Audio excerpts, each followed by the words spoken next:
Uzağım sen olduysan, sana olan sevdamdandır birisi.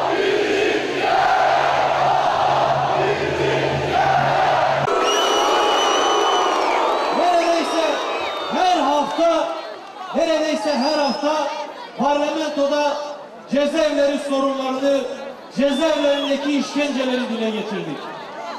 Özellikle de Kürdistan'daki cezaevlerinin birer işkencehaneye dönüştüğünü neredeyse her gün altını çizerek belirttik.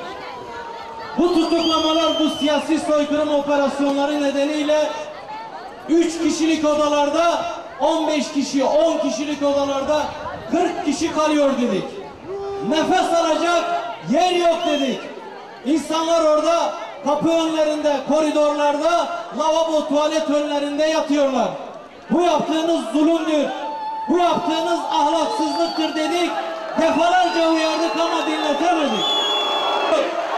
Şunu buradan belirtiyorum. O protesto eylemi sonrası çıkan yangın nedeniyle uzun süre müdahale edilmediği için 13 tutsak yaşamını yitirmiş. Sıradan bir olay değil. Nasıl bir katliamcı zihniyetin alanlarda, meydanlarda ve cezaevlerinde devam ettiğini gösteren tarihi bir katliam. İşte tam böylesine sıkıştığı bir dönemde, tam böylesine iki arada bir derede kaldığı bir dönemde seçmeli Kürtçe dersini ortaya atıverdik. Bakın buradan tekrarlıyorum. Sanki Kürt halkının bir talebi karşılanmış gibi neredeyse davul zurna çalacak birileri. Kürt halkının böyle bir talebi yoktu. Biz ne zaman seçmeli ders istedik ki sizden? Biz ana dilde eğitim istedik.